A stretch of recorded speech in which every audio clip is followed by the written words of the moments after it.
একটা ধাঁধা মহারাজ, এই কাগজে লেখা। ধাঁধা পড় দেখি।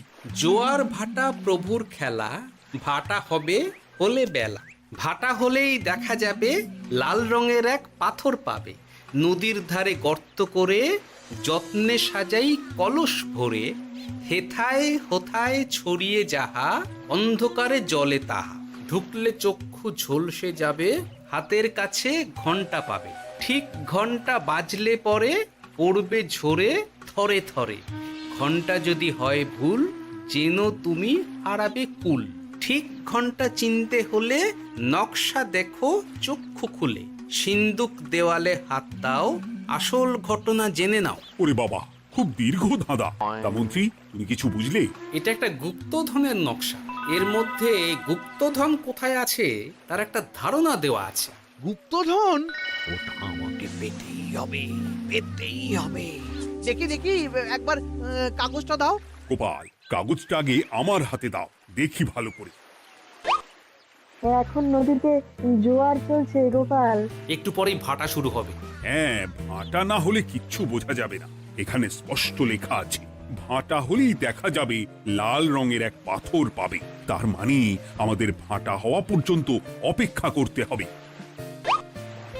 না, সময় নষ্ট না করে ধাঁধাটার সমাধান করতে শুরু করি। ভাটা হলে একটা লাল রঙের পাথর দেখা যাবে, এই পর্যন্ত পরিষ্কার আছে। বুঝতে হবে ওর পর থেকে। পড়ো গোপাল, চলো আমরা সবাই বুদ্ধি লাগাই। নদীর ধারে গর্ত করে যত্নে সাজাই কলস ভরে, এটার অর্থ ধাঁধাটা মাথায় বসিয়ে নিয়েছি, এবার কে কি বলবে সেটা শুনতে হবে। চলো গোপাল, আমরা ধাঁধা যেমন যেমন বলেছি তেমন তেমন ভাবেই চলি। চলুন মহারাজ, এখন আমাদের দেখতে হবে লাল পাথর। কোথায় আছে লাল পাথর?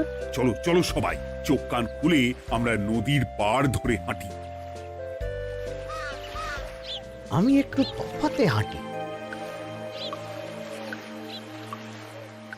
গুপ্তধন আমাকে একা পেতে হবে।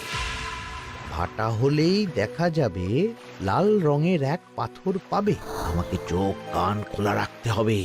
লাল পাথর, নদীর চড়ায় লাল পাথর দেখতে হবে। লাল পাথর, লাল পাথর। ওটা কি? তো এই তো লাল পাথর, লাল পাথর। ওরা অনেকটা এগিয়ে গেছে, ওদের আমার দিকে নজর নেই। এই সুযোগ, এই সুযোগ, একা একা গুপ্তধন নিয়ে পালাবো।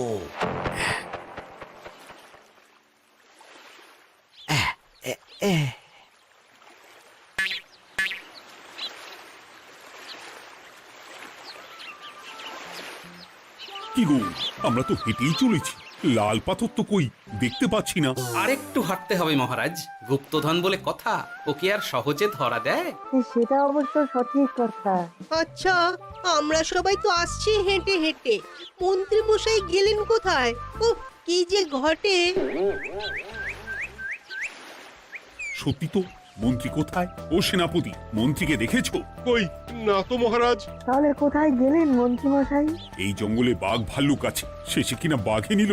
হায় হায় হায়, মন্ত্রী গিন্নির কাছে আমি কি মুখ দেখাবো? হুম, বাঘ ভাল্লুকের পেটে যাবার লোক তো মন্ত্রী মশাই নন। ও গোপাল, কি ভাবছো? কিছু তো একটা বলো। এখন আমাদের মন্ত্রী মশাইকেই খুঁজতে হবে। তবে মন্ত্রী মশাই বাঘ ভাল্লুকের পেটে যায়নি। তুমি নিশ্চিত হচ্ছ কি করে? অত পেঁচালো মানুষকে বাঘ ভাল্লুক গন্ধ শুকেই ছেড়ে দেবে, হজম করতে পারবে না। না না না, এখন রসিকতা করার সময় নয়, আমাদের মন্ত্রীকে খুঁজে বার করতেই হবে। কোথায় গেল মন্ত্রী? চলো চলো, গুপ্তধন মাথায় থাক, চলো মন্ত্রীকে খুঁজি। আহ, মন্ত্রী কোথায় গেল কে জানে। একবার পুরো ধাঁধাটা ঝালিয়ে নি। ভাটা হলেই দেখা যাবে লাল রঙের এক পাথর পাবে। ভাটা হয়েছে, লাল রঙের পাথরের মাথায় চাপ দিয়ে গুহার মুখও খুলেছি। এবার এবার নদীর ধারে গর্ত করে যত্নে সাজাই কলস ভরে। এটাই তো ঠিক বুঝতে পারছি না।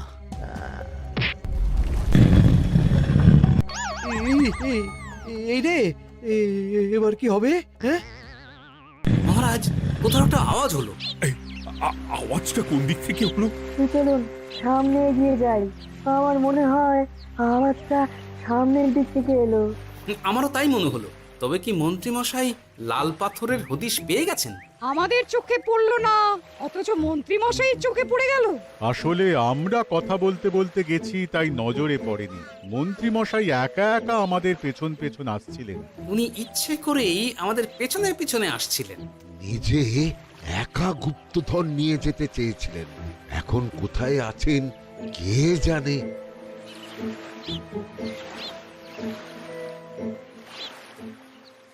এই অন্ধকারে কিছু দেখতে পাচ্ছি না তো। দাঁতাতে কি ছিল? হ্যাঁ, কি ছিল? হেথায় হোথায় ছড়িয়ে যাহা, অন্ধকারে জলে তাহা, ঢুকলে চক্ষু ঝলসে যাবে, হাতের কাছে ঘন্টা পাবে। পেয়েছি পেয়েছি, ঘন্টা ঘন্টা ঘন্টাটা পেতে হবে। ঘন্টাটা ঘন্টাটা ঘন্টা। ভাটা হলেই দেখা যাবে লাল রঙের এক পাথর পাবে, নদীর ধারে গর্ত করে যত্নে সাজাই কলস ভরে, হেথায় হোথায় ছড়িয়ে যাহা, অন্ধকারে জলে তাহা, ঢুকলে চক্ষু ঝলসে যাবে, হাতের কাছে ঘন্টা পাবে। ঠিক ঘন্টা বাজলে পরে পড়বে ঝরে থরে থরে, ঘন্টা যদি হয় ভুল যেন তুমি হারাবে কুল। ঠিক ঘন্টা চিনতে হলে নকশা দেখো চক্ষু খুলে, সিন্দুক দেওয়ালে হাত দাও, আসল ঘটনা জেনে না। এবারে ভালো করে ঠান্ডা মাথায় ভাবতে হবে। ভাটা হলেই দেখা যাবে লাল রঙের এক পাথর পাবে। সেই লাল পাথরটাই তো খুঁজে পাওয়া যাচ্ছে না, অথচ মন্ত্রী মশাই খুঁজে পেলেন। আওয়াজটা কোথা থেকে আসছিল? এই কাছে পিঠে এই কোথা থেকে আওয়াজটা আসছিল।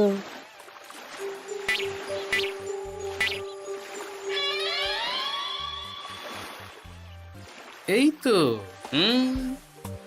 এটাই মনে হয় সেই লাল পাথর। একটু নাড়িয়ে চাড়িয়ে দেখি তো কিছু হয় কিনা।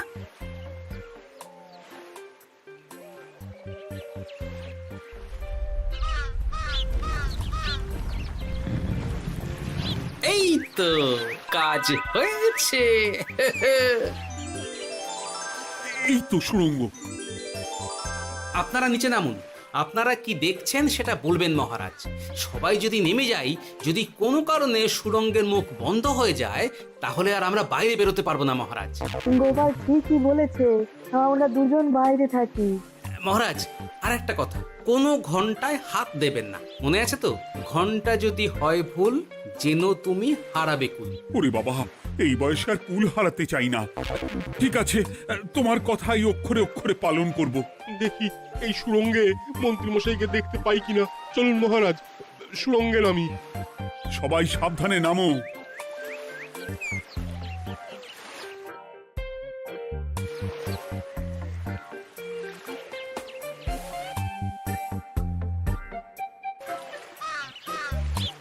মহারাজ, ওখানে কি কি দেখতে পাচ্ছেন? ওখানে কি মন্ত্রী মশাই আছেন?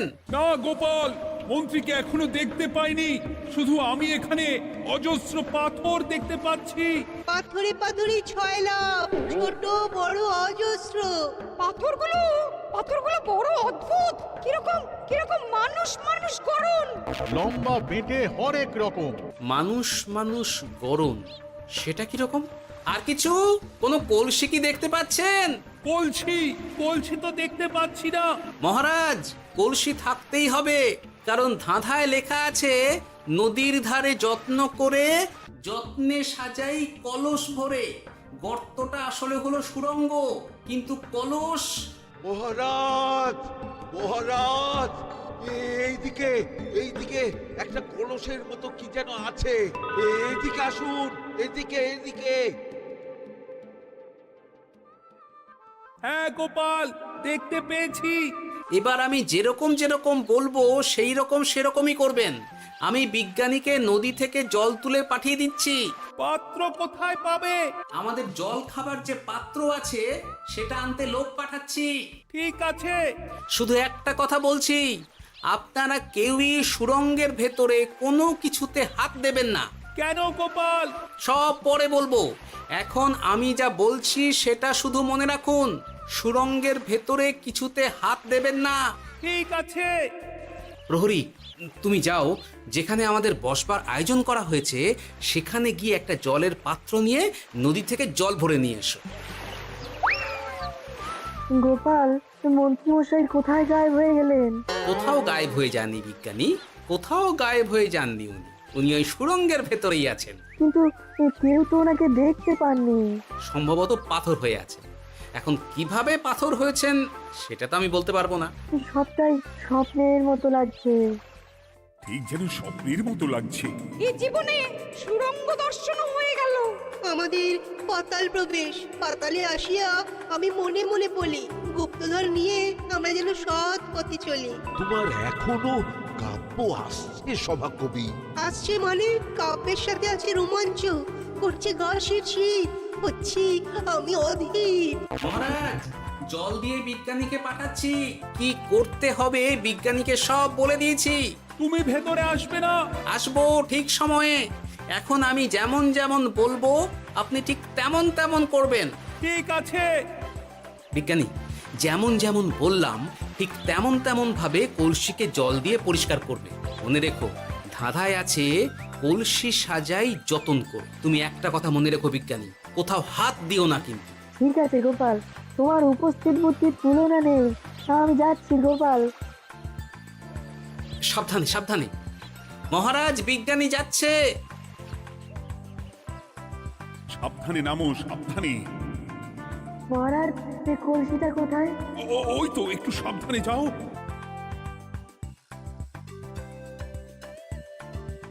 বিজ্ঞানী, কলসির দেখা পেয়েছো? পেয়েছি পেয়েছি পেয়েছি। এবারে কলসিটাকে ভালো করে জল দিয়ে ধুয়ে দাও।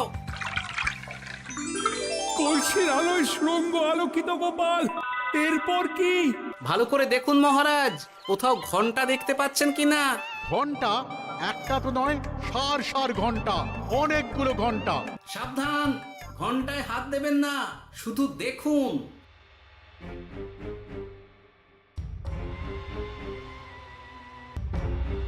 মহারাজ, আমরা গুপ্তধনের খুব কাছে চলে এসেছি। তাই নাকি? কি মজা, কি মজা! এবার খাবো ক্ষীরের গজা। আহ, সভাকবি চুপ করো। এখনো আমরা গুপ্তধন পাইনি। বাবার মুখে দাঁড়িয়ে সবগুলো তারা আঁকা। বিজ্ঞানী, কোন ঘন্টায় চাঁদের নকশা করা আছে কি? একটু দেখে বলো না। আমি আতস কাজ নিয়েই দেখছি, সব ঘন্টাতেই তারা আঁকা। খবরদার, কোনো ঘন্টাকেই ছোঁবে না। ঠিক আছে, কোনো কিছু না ছুঁয়ে আমি দেখছি। পেয়েছি গোপাল, চাঁদ আঁকার ঘন্টা পেয়েছি। ওই ঘন্টাটা বাজাও, বাজাও।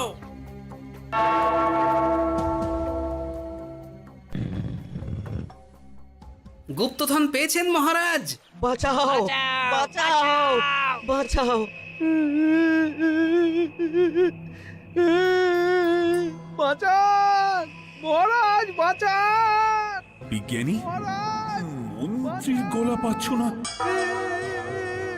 মহারাজ, আমি পাথর হয়ে আছি, আমাকে মানুষ করুন মহারাজ। তুমি তো মানুষই ছিলে, হঠাৎ করে পাথর হলি কেন? মহারাজ, গুপ্তধন পেয়েছেন? পেয়েছি, তার সাথে মন্ত্রীকেও পেয়েছি। মন্ত্রী এইখানে কোথাও পাথর হয়ে দাঁড়িয়ে আছে। দাঁড়ান মহারাজ, এবার আসছি। সাবধানে এসো। আমি ভেতরে যাচ্ছি, বুঝলে? যদি কোনো কারণে দেখো পাথরটা গুহার মুখটা আটকে দিয়েছে, অমনি তোমাদের কাজ হলো পাথরটাকে ছুঁয়ে ফেলা, বুঝলে? ঠিক আছে গোপাল দাদা। আমার মনে হয় বিপদ আর কিছু ঘটবে না, তবুও সাবধানের তো মান নেই। ঠিক আছে, তুমি নিশ্চিন্তে ভেতরে যাও। বাঁচাও, আমাদের বাঁচাও, আমাদের সবাইকে মানুষ করুন। আমাকে মানুষ করুন মহারাজ। আপনাকে তো মানুষ করা হবে মন্ত্রী মশাই। আগে বলুন, আপনি পাথর হলেন কি করে? ও, মনে পড়েছে ধারার শেষ লাইন, সিন্দুক দেওয়ালে হাত দাও, আসল খবর জেনে না। সত্যি গোপাল, তুমি না থাকলে এই এত কিছু আমাদের সবার কাছে অজানাই থেকে যেত।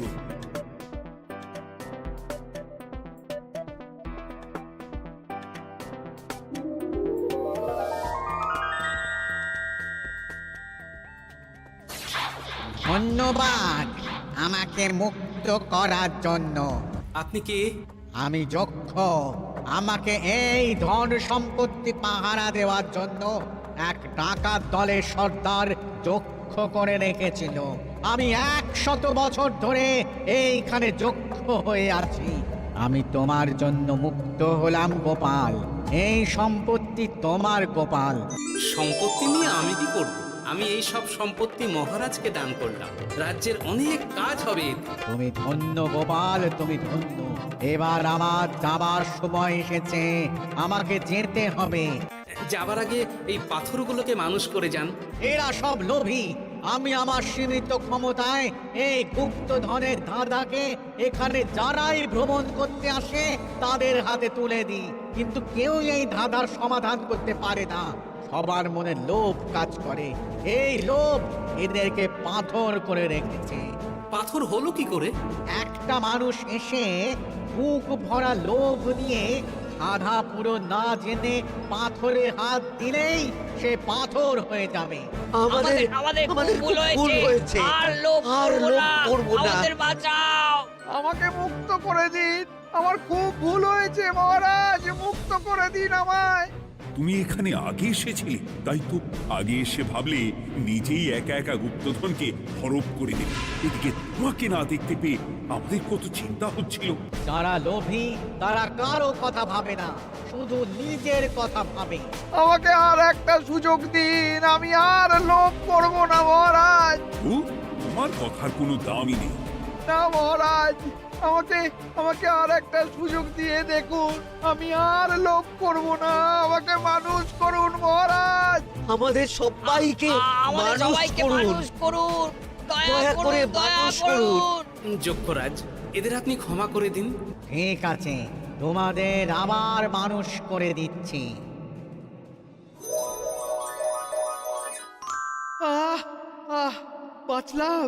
বাঁচলাম। এই রকম বারবার বাঁচা যাবে না, কিন্তু এবার সাপ ব্যাং যাই হবে না কেন ওইভাবেই থাকতে হবে, এই আমি বলে দিলাম। এবার আমার মুক্তি। মুক্তি নেবার আগে আরেকটা প্রশ্ন। যে ডাকাত সর্দার তার সম্পত্তিকে রাখার জন্য আপনাকে যক্ষ বানিয়েছিল, এই সম্পত্তি তো তাদের, আমরা তো নিতে পারি না। লোভ বড় খারাপ গোপাল। অতিরিক্ত লোভ মানুষকে পশু করে দেয়। ওই ডাকাত দল এই সম্পত্তির জন্য সবাই কাটাকাটি করে মরে গেছে, কেউ আর বেঁচে নেই। সুতরাং এই সম্পত্তিতে তোমার অধিকার আছে। এই সম্পত্তি তুমি গ্রহণ করো। নিলাম আমি, কিন্তু এই সম্পত্তি মহারাজকে আমি দান করলাম। ডাকাত দল জনগণের সম্পদকে লুটেই তো সম্পত্তি বানিয়েছে, তাই আমি জনগণের কাজে লাগবার জন্যই এই সম্পত্তি মহারাজকে দিলাম। গোপাল, তোমার জয় হোক। এবার তাহলে আমি যাই।